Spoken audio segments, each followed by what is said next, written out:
Headache नहीं लेना है, एक एक न्यूमेरिकल हम लोग एनालिसिस करेंगे, ठीक है, एकदम बेसिक से। मतलब हम लोग ये मान के चलेंगे कि आप माइनस लेवल में जानते हो, और फिर हम लोग माइनस इंफिनिटी से उठेंगे और धीरे धीरे करके हम लोग प्लस इंफिनिटी तक स्टडी करेंगे, ठीक है। जैसे एकदम बहुत बेसिक सवाल, एकदम बहुत बेसिक, ठीक है, एकदम बेसिक सवाल हम लोग स्टार्ट करते हैं, ठीक है। एकदम फटाफट आंसर दोगे सारे लोग। जैसे देखिए क्वेश्चन नंबर 1 बहुत बेसिक सवाल है, इससे ज्यादा बेसिक सवाल का उम्मीद बिल्कुल मत करना, ठीक है। देखो सवाल क्या है, मान लो कि एक स्प्रिंग है मेरे पास, ठीक है, एक स्प्रिंग है। इस स्प्रिंग का इनिशियल लेंथ है 1 मीटर नेचुरल लेंथ, ठीक है। जैसे ही इस स्प्रिंग के साथ हमने क्या किया, यहां पे 5 केजी का ब्लॉक अटैच किया, ठीक है। जैसे ही हमने 5 केजी का एक ब्लॉक यहां पे अटैच किया, ठीक है, स्प्रिंग की जो फाइनल लेंथ आ गई हमारी, जो फाइनल लेंथ आ गई वो 1.2 मीटर आया है। जरा ध्यान से सुनो, स्प्रिंग का जो फाइनल लेंथ है हमारा वो है हमारा 1.2 मीटर। क्या सबको ये बात क्लियर हो गया? क्लियर।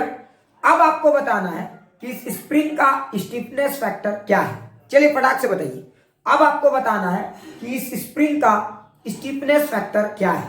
चलिए फटाक से सारे लोग कमेंट करके बताइए, ठीक है।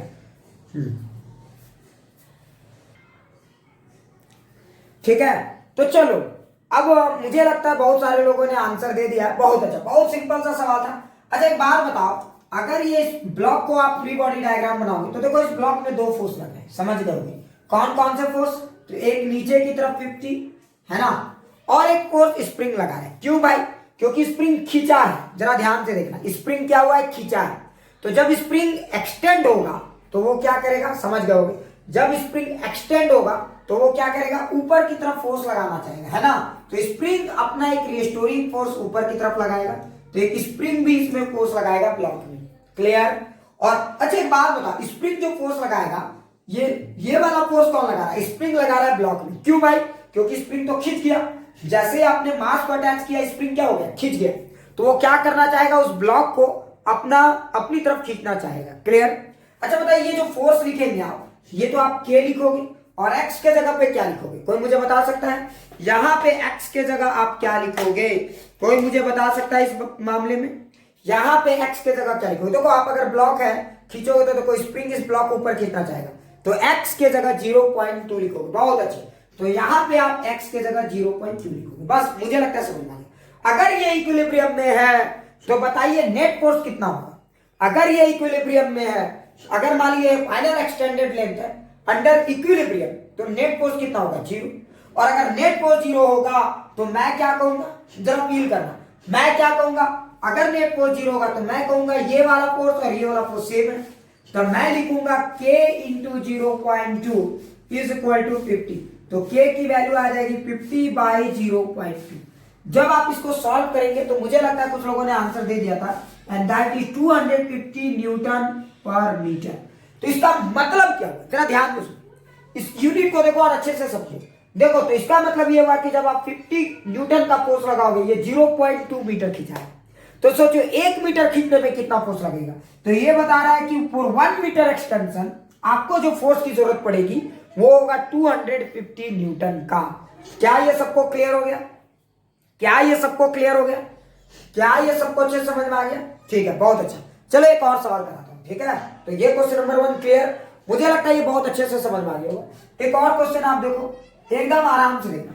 ये सवाल आया हुआ सवाल है, ठीक है, तो ये ठीक ठाक है थोड़ा सा, मतलब 0 लेवल ही कर सकते हो, बस थोड़ा सा आप ध्यान रखने वाला सवाल और ज्यादा बुद्धि नहीं लगाना। जरा देखो क्या है सवाल, ध्यान से सुनना। एक स्प्रिंग के साथ एक ब्लॉक लटका हुआ है, फील करना, रट्टा मत मारना।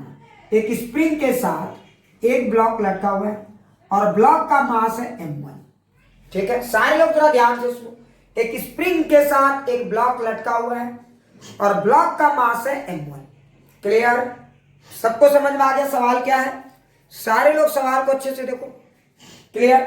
और अभी फिलहाल जो लेंथ ऑफ द स्प्रिंग है, जिस समय मास m1 लटका हुआ है, total length of the spring is L1।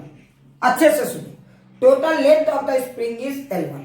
जिस समय m1 मास लटका हुआ है उस समय total length of the spring is L1 है। फिर एक बंदे ने क्या किया, इसमें एक और मास अटैच कर दिया, ठीक है, एक मास और अटैच कर दिया M2, एक और मास इस स्प्रिंग के साथ हैंग कर दिया गया, क्लियर, एक और मास हैंग कर दिया गया। तो इसकी जो नई लेंथ है, ध्यान से सुनो, जैसे इसका मास को अटैच कर दिया गया, इसका जो नया लेंथ आ गया L2, क्लियर, M2 मास फर्दर और ज्यादा अटैच कर दिए, M1 था उसमें और M2 मास को अटैच कर दिए, तो जो नया एक्सटेंशन लेंथ आया L2, क्लियर।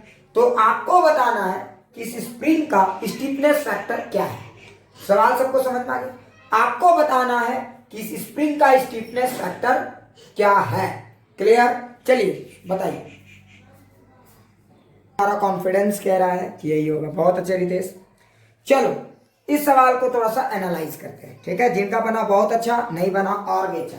नहीं बना तो देखोगे और बन गया तो ओवर कॉन्फिडेंस में आ जाओगे। तो जरा ध्यान से सबसे पहले ये बताओ कि अच्छा एक बात बता, ये जो L1 है जरा फील करना, ये जो L1 है जरा फील करना, क्या ये L1 कौन सा लेंथ है? ये इसकी नेचुरल लेंथ है या natural length plus deformed length included है? L1 कौन सा लेंथ है? नेचुरल लेंथ या फिर डिफॉर्म्ड लेंथ या फिर natural length plus deformed length? पहले ये समझो, यहां पे ये L1 कौन सा वैल्यू है? मान लीजिए कि नेचुरल लेंथ है L और डिफॉर्म्ड लेंथ है X, तो बताइए L1 की वैल्यू क्या है? L है, X है या L प्लस X है? कोई मुझे बता सकता है? क्या ये बात सबको समझ में आ गया? तो बहुत अच्छा, यहां पे समझ में आ गया होगा। नेचुरल लेंथ अगर L है तो L1 की जो वैल्यू है L प्लस X है, क्लियर, बहुत अच्छी। तो अगर मैंने ये माना कि अगर स्प्रिंग का नेचुरल लेंथ L है, तो बताइए अगर मैंने ये माना कि स्प्रिंग का नेचुरल लेंथ L है, तो मैं क्या लिख सकता हूं? M1G। अरे स्प्रिंग वाला फोर्स शुरू में क्या हो रहा था? शुरू वाले सिचुएशन में जिस समय इसका लेंथ L1 था उस समय M1G इधर लग रहा था और एक फोर्स ऊपर लग रहा था, स्प्रिंग ऊपर की तरफ फोर्स लगा रहा था, है ना, क्योंकि स्प्रिंग खींचा हुआ है। याद रखना, स्प्रिंग जब खींचता है, जब स्प्रिंग एक्सटेंड होता है तो वो क्या करता है, हाँ, अपना ये करना चाहेगा, और अगर स्प्रिंग कॉम्प्रेस होगा तो धक्का मारना चाहेगा। तो स्प्रिंग यहाँ पे एक्सटेंड हुआ यानी वो पुल करना चाहेगा। तो M1G इक्वल टू क्या लिखेंगे? K। और हम लोग क्या लिखेंगे? तो L1 नहीं लिखेंगे, हम लोग क्या लिखेंगे? L1 minus L। क्या सब लोगों ने यही लिखा था?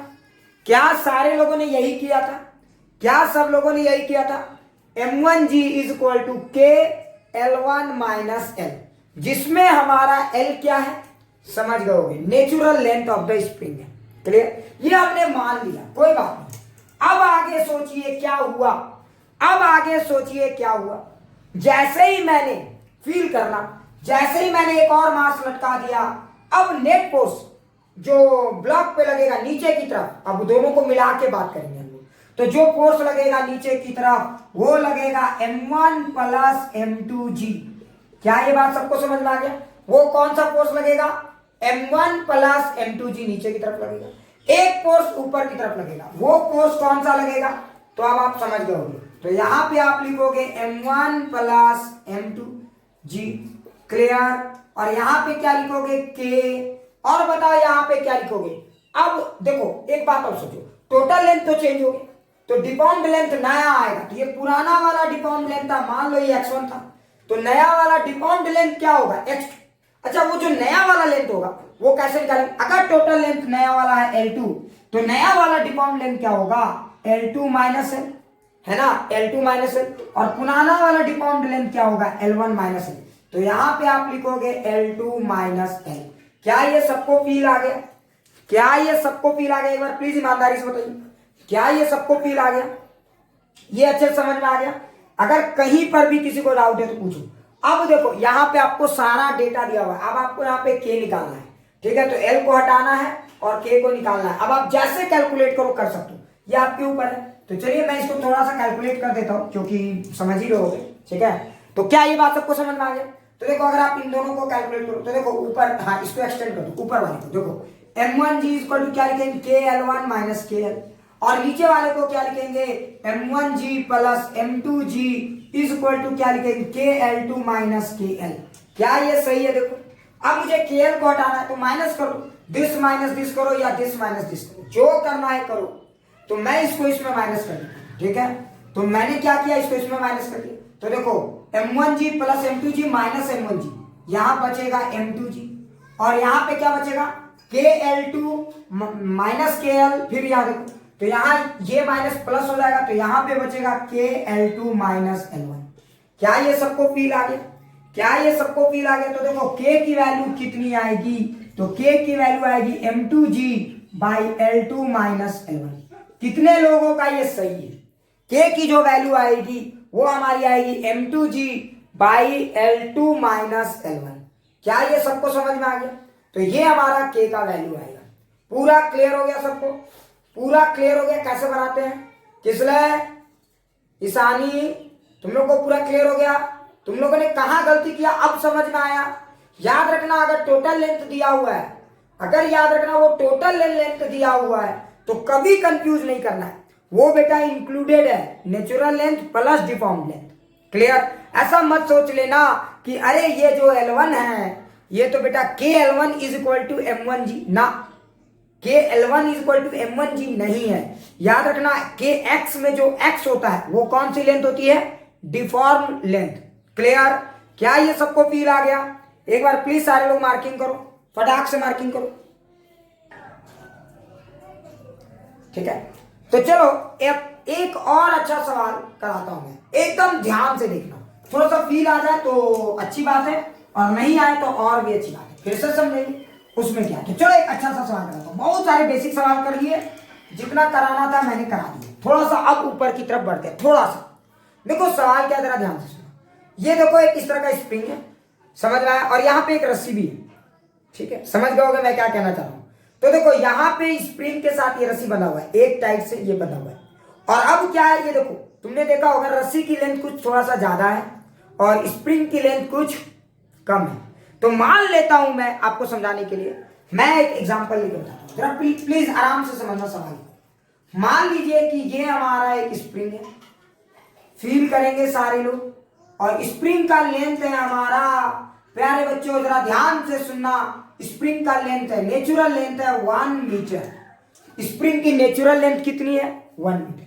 ठीक है, और ये जो रस्सी है, देखो इस रस्सी की जो लेंथ है, तो लेंथ ऑफ द रोप कितनी है? 1.3 मीटर। क्लियर? यहां पे लेंथ ऑफ द रोप कितनी है? 1.3 मीटर। क्लियर? और मान लेता हूं मैं कि यहां पे जो स्प्रिंग है उसका स्टिफनेस फैक्टर है 500। कितना मान लिया? 500 न्यूटन पर मीटर। मैंने ये स्टिफनेस फैक्टर मान लिया 500 न्यूटन पर मीटर। अच्छा, इसका मतलब क्या हुआ? अगर आप इस स्प्रिंग को 1 मीटर एक्सटेंड करना चाहते हो तो 500 न्यूटन का फोर्स लगेगा। क्लियर?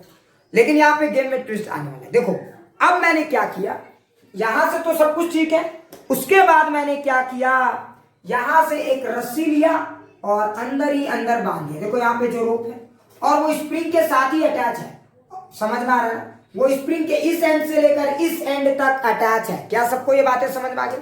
जैसे यहाँ पे देखो, समझ में आ गया होगा मैं क्या कह रहा हूं। और मान लो कि मैं इस एंड को भी रोप के साथ बांध देता हूँ, इस एंड को भी। ठीक है, तो मैं ऐसा कर ही सकता हूँ, ये कोई बहुत बड़ा चीज तो है नहीं। समझ ही गए होगे मैं क्या कहना चाह रहा हूँ। तो जरा समझने की कोशिश करो, इस एंड को मैंने इसी के साथ अटैच कर दिया। क्लियर? ठीक है, अब आगे समझो। अब मेरा सवाल क्या, जरा ध्यान से सुनो। इसके बाद हम लोग यहाँ पे मास को हैंग करते जा रहे हैं, मास की वैल्यू बढ़ाते जा रहे हैं। क्या सबको सवाल समझ में आ गया? यहाँ पे रस्सी पहले लूज है, जरा ध्यान से देखो, रस्सी और स्प्रिंग एक साथ है। स्प्रिंग का फर्स्ट एंड में भी रस्सी कनेक्टेड है, स्प्रिंग के लास्ट एंड में भी रस्सी कनेक्टेड है। फील करना, बस अंतर क्या है, रस्सी की जो लेंथ है 1.3 मीटर है और जो लेंथ ऑफ द स्प्रिंग है 1 मीटर। तो 0.3 मीटर अभी भी तो रस्सी का एक्स्ट्रा लेंथ है। समझ में आया? अब आगे सवाल देखो, जैसे जैसे अब यहाँ पे क्या हो रहा है, मैं टाइम के साथ या मास को यहाँ पे धीरे धीरे बढ़ाता जा रहा हूं। मैं यहाँ पे क्या करता जा रहा हूं, मास को बढ़ाता जा रहा हूं। क्लियर? सबको फील आ गया? मैं यहाँ पे क्या कर रहा हूं, मास को इंक्रीज करता जा रहा हूं। क्लियर?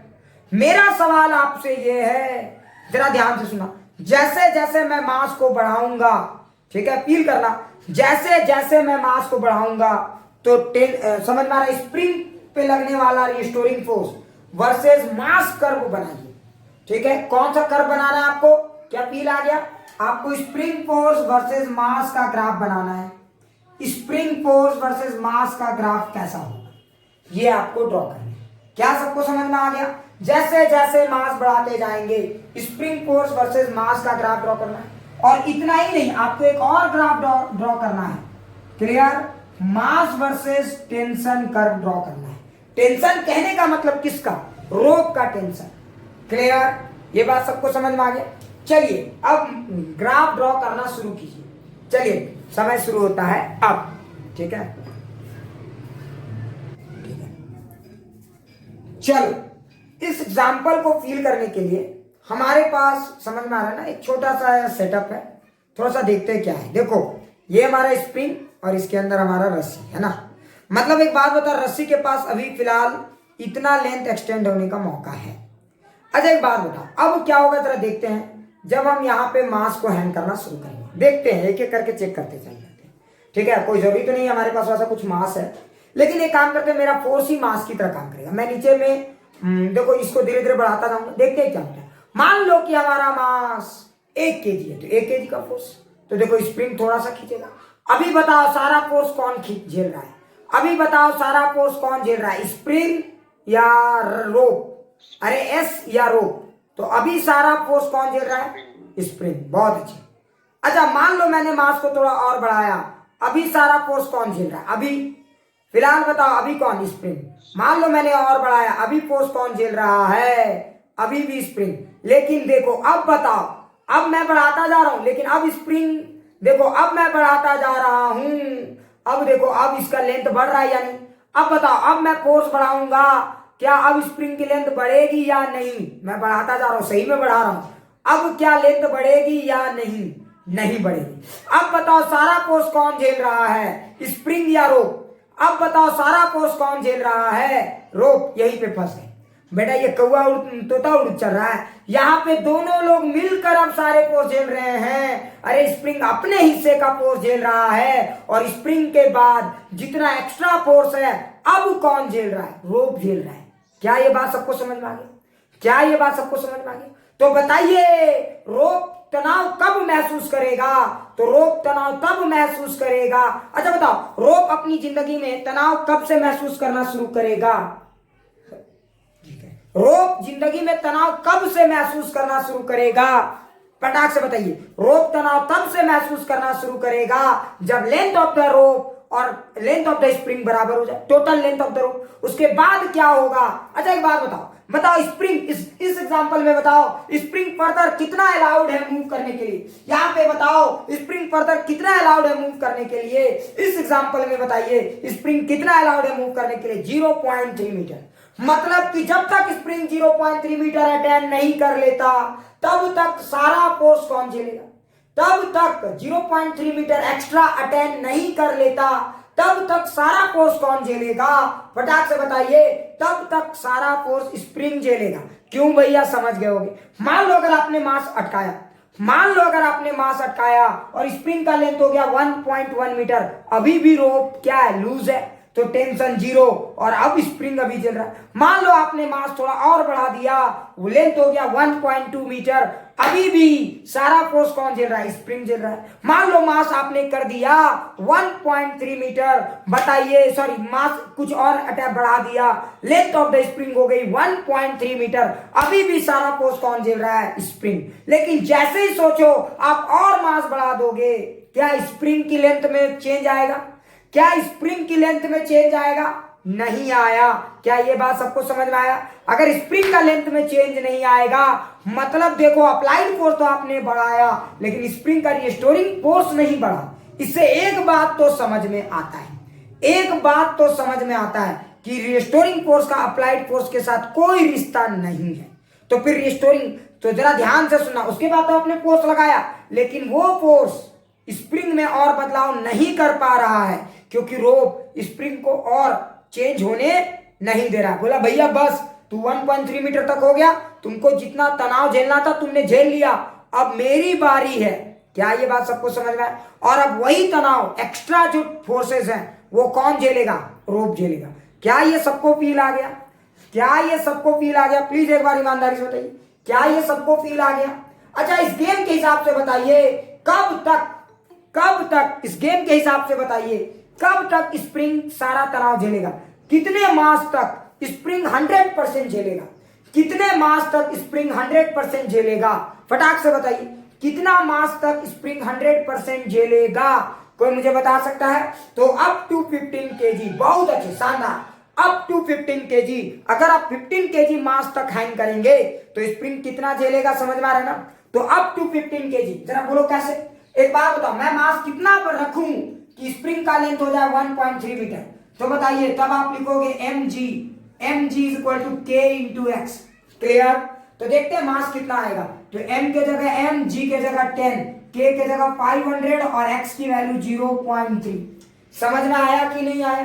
तो देखो, अगर आप इतना मास साइन कर दोगे तो स्प्रिंग का जो एक्स्ट्रा लेंथ होगा वो 0.3 मीटर हो जाएगा। क्लियर?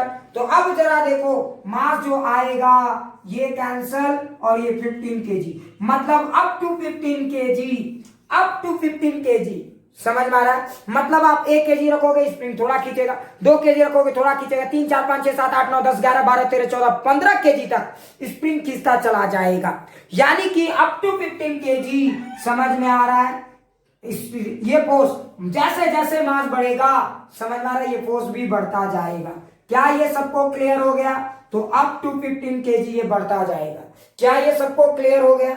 लेकिन एक बात बताओ, जैसे ही आपने मास को 15 के बजाय 17 कर दिया, मान लो जैसे ही मास को आपने 15 के बजाय 17 कर दिया, अब बोलो क्या होगा? अब बोलो क्या होगा? क्या स्प्रिंग अब और खींचेगा? ना, अब स्प्रिंग जितना खींचा था उतना ही खींचा रह गया। अब बोलो स्प्रिंग में लगने वाला फोर्स वही 15 के बराबर वाला ही रहेगा, या बताओ अब उसके बाद ये ग्राफ आगे जाएगा या कांस्टेंट रहेगा? फटाक से बताइए, ये ग्राफ आगे जाएगा या कांस्टेंट रहेगा? अरे फटाक से बोलो। तो ये ग्राफ कांस्टेंट रहेगा, मतलब स्प्रिंग फोर्स इस तरह से वैरी किया। पूरा फील आ गया सबको? सो देखो, this is the graph of spring force versus mass m। क्या सबको फील आ गया? एकदम जरा ध्यान से देखो, मुझे लगता है थोड़ी सी बातें फील आ गई होगी। क्या ये सबको फील आ गया? स्प्रिंग फोर्स वर्सेस मास m की कहानी सबको समझ में आ गई? बहुत अच्छी। अच्छा अगला इसको देखो, अगला देखो, ये मास हमारा m, ये हमारा टेंशन, फील करना, ये मास हमारा m, ये हमारा टेंशन। अच्छा एक बात बताइए, कब तक रस्सी को टेंशन नहीं है? कब तक टेंशन को टेंशन नहीं है? कितने मास तक टेंशन को टेंशन नहीं है?